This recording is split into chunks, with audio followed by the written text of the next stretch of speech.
नमस्कार। प्रादेशिक समाचार के साथ मैं ज्ञानेश्वर प्रसाद श्रीवास्तव। पहले मुख्य समाचार।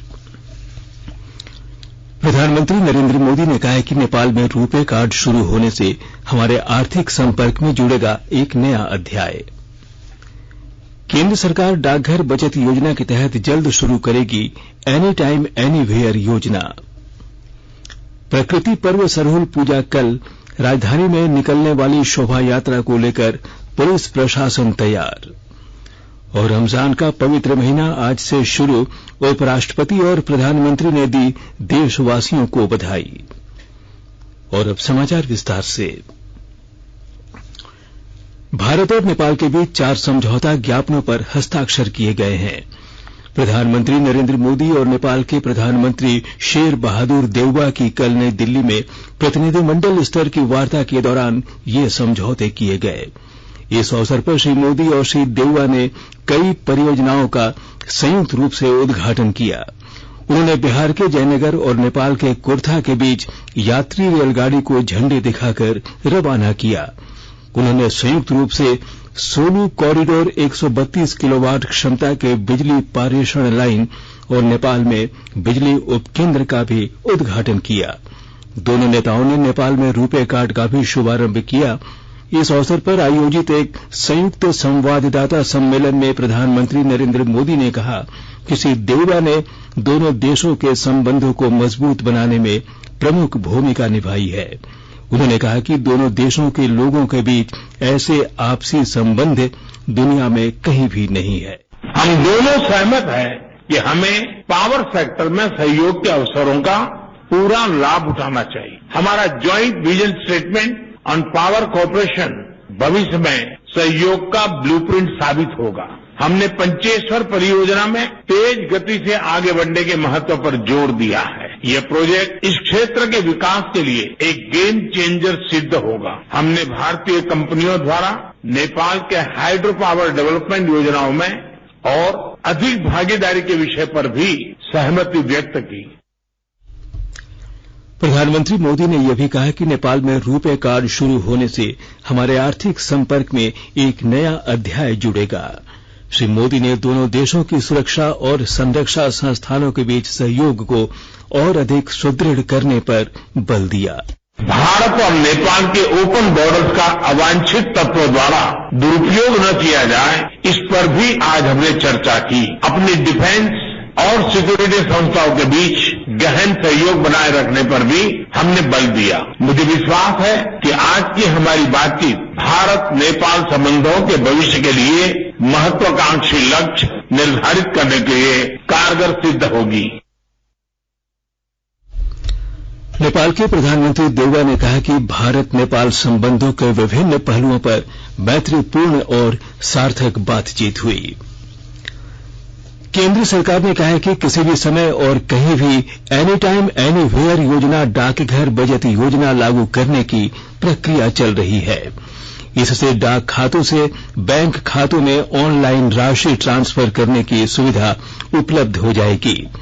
इस एनी टाइम एनीवेयर योजना को लागू करने के लिए देश भर के करीब 96% डाकघरों को कोर बैंकिंग प्रणाली से जोड़ा जा चुका है। देश में कुल 1,58,526 डाकघर हैं, जिनमें से 1,52,514 कोर बैंकिंग प्रणाली के तहत लाए जा चुके हैं। इससे मौजूदा डाकघर बचत बैंक के मौजूदा खाताधारियों को तो मदद मिलेगी ही, नए लोग भी डाकघर बचत खाता आसानी से खोलने के लिए प्रेरित होंगे। सरकारी सूत्रों के अनुसार डाकघर खातों से बैंक खातों और बैंक खातों से डाकघर खातों में ऑनलाइन ट्रांसफर के लिए एनईएफटी और आरटीजीएस सुविधा भी उपलब्ध कराई जाएगी। सरकार intermediate data rate, IDR connectivity, virtual private network, VPN connection और सीवैट कनेक्टिविटी उपलब्ध कराने के उपाय भी कर रही है। केंद्रीय जनजातीय मंत्री अर्जुन मुंडा ने कहा है कि सरकार आदिवासियों की शिक्षा पर जोर दे रही है। इसके लिए प्रखंड स्तर पर आदिवासी विद्यार्थियों के लिए 700 विद्यालय बनाए जाने हैं। इनमें से 450 नए विद्यालय बनाने का काम शुरू कर दिया गया है। उन्होंने कहा कि आने वाले 4 वर्षों में विद्यालय के निर्माण का कार्य पूरा हो जाएगा। श्री मुंडा जमशेदपुर में national education society for tribal student के 4थे स्थापना दिवस के मौके पर बोल रहे थे। राज्य में इस बार भी त्रिस्तरीय पंचायत चुनाव में पिछड़ों को आरक्षण नहीं मिलेगा। पहले की आरक्षित ओबीसी सीटों को ही सामान्य सीट मानते हुए मतदान कराए जाएंगे। इस संबंध में पंचायती राज विभाग ने अधिसूचना जारी कर दी है। इसमें स्पष्ट कर दिया गया है कि जिला गजट में अधिसूचित ओबीसी सीटों को सामान्य श्रेणी की सीट मानते हुए चुनाव प्रक्रिया पूरी की जाएगी।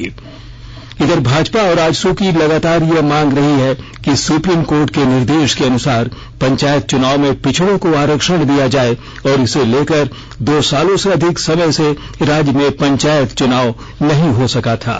फिलहाल वर्तमान सरकार ने विपक्ष की मांगों को खारिज करते हुए पिछड़ों के आरक्षण के बिना ही पंचायत चुनाव कराने का निर्णय लिया है। प्रधानमंत्री नरेंद्र मोदी का ड्रीम प्रोजेक्ट प्रधानमंत्री आवास योजना गिरिडीह जिले में गरीबों के लिए लाभकारी साबित हो रहा है। इस योजना से गरीब मजदूरों की जिंदगी में बड़ा बदलाव आया है।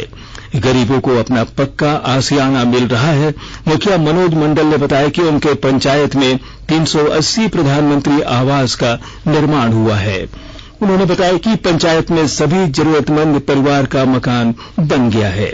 उनका कहना है कि अगर कोई मकान के लिए दावा करता है तो उसे भी दिलाने की कोशिश की जाएगी। उधर गिरिडीह के उपायुक्त नमन PS लकड़ा ने बताया कि जिले को 30,000 प्रधानमंत्री आवास मिले हैं। प्रधानमंत्री आवास और अंबेडकर आवास का भी निर्माण चल रहा है। आवास निर्माण के लिए लाभुकों को राशि उनके खाता में भेजने की कार्रवाई चल रही है।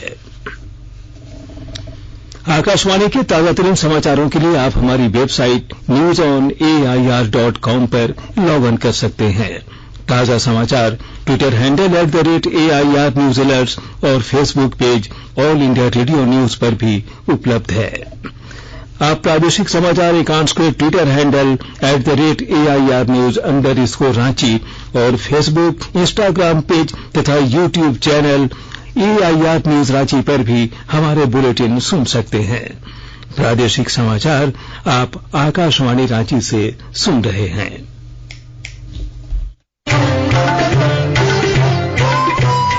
कोविड-19 से बचाव और सुरक्षित रहने के 3 उपाय। मास्क लगाएं, 2 गज दूरी है जरूरी, सुरक्षित दूरी रखें, हाथ और मुंह साफ रखें।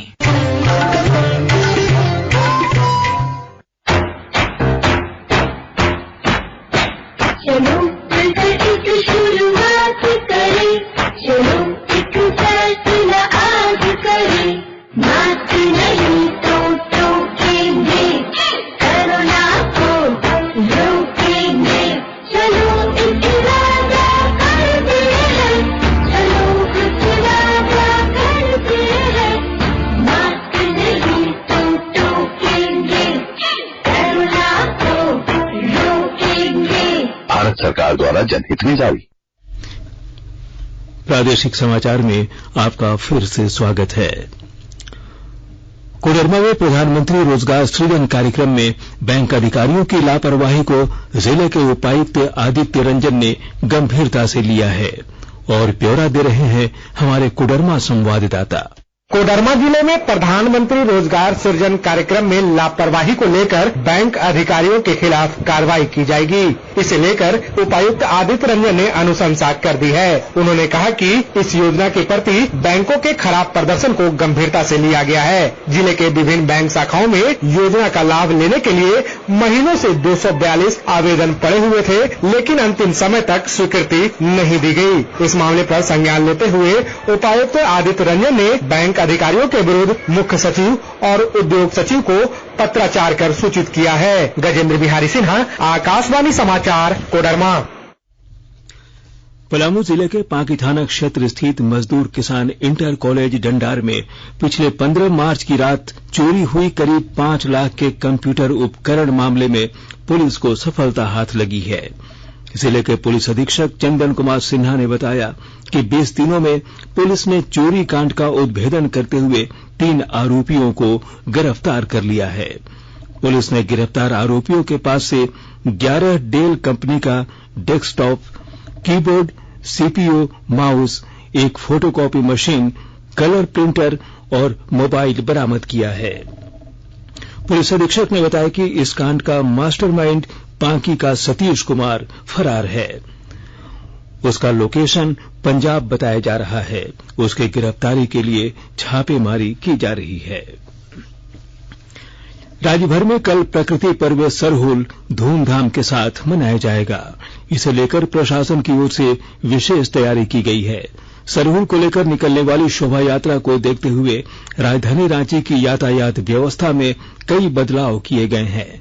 रांची शहर क्षेत्र में सुबह 6 बजे से रात 12 बजे तक भारी वाहनों का प्रवेश वर्जित रहेगा। इस दौरान पिस्का मोड़ से हजारीबाग जाने वाले सभी भारी वाहन कमड़े तिलता चौक से रिंग रोड होते हुए मेसरा से आगे जाएंगे। वहीं हजारीबाग से लोहरदगा, लातेहार, डाल्टनगंज, गुमला और इससे आगे जाने वाले वाहन रिंग रोड पर मेसरा लॉ यूनिवर्सिटी होते हुए तिलता चौक से आगे की ओर बढ़ेंगे। इसके अलावा खूंटी और जमशेदपुर की ओर हजारीबाग से आने और जाने वाले वाहन रामपुर, नामकुम, दुर्गा सोरेन चौक, टाटी सिलवे, खेलगांव से होकर बूटी रोड की ओर जाएंगे। साथ ही गुमला लोहरदगा रोड से जमशेदपुर की ओर आने जाने वाले वाहन रिंग रोड सीटीओ से होकर रामपुर जाएंगे।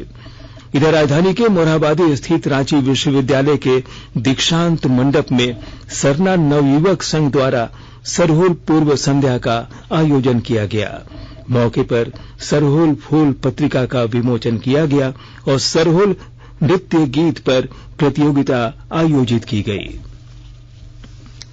आज से रमजान का पवित्र महीना शुरू हो गया है। कल शाम देश के कई हिस्सों में चांद नजर आया। उपराष्ट्रपति वेंकैया नायडू और प्रधानमंत्री नरेंद्र मोदी ने देशवासियों को रमजान की बधाई देते हुए आशा व्यक्त की है कि यह महीना लोगों के जीवन में सुख, शांति और समृद्धि लाएगा। भारत और इंग्लैंड की हॉकी टीम के बीच दूसरा FIH प्रो लीग मैच आज भुवनेश्वर में खेला जाएगा। यह मैच अब से थोड़ी देर बाद शुरू होगा।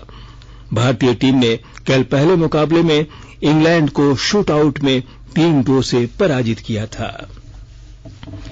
IPL क्रिकेट मैच में आज मुंबई में शाम 7:30 बजे से चेन्नई सुपर किंग्स का मुकाबला पंजाब किंग्स से होगा।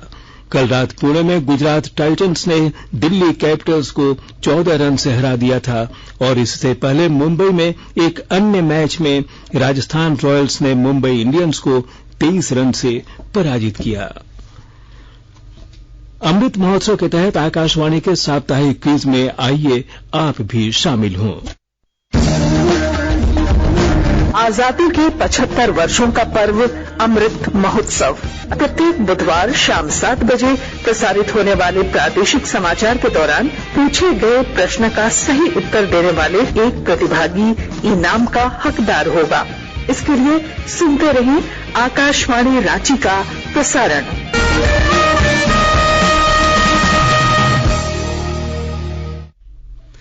और अब अंत में मुख्य समाचार एक बार फिर। प्रधानमंत्री नरेंद्र मोदी ने कहा है कि नेपाल में रुपे कार्ड शुरू होने से हमारे आर्थिक संपर्क में जुड़ेगा एक नया अध्याय। केंद्र सरकार डाकघर बचत योजना के तहत जल्द शुरू करेगी एनी टाइम एनीवेयर योजना। प्रकृति पर्व सरहुल पूजा कल राजधानी में निकलने वाली शोभा यात्रा को लेकर पुलिस प्रशासन तैयार। और रमजान का पवित्र महीना आज से शुरू, उपराष्ट्रपति और प्रधानमंत्री ने दी देशवासियों को बधाई। इसके साथ ही आकाशवाणी रांची से प्रादेशिक समाचार का ये बुलेटिन समाप्त हुआ। नमस्कार।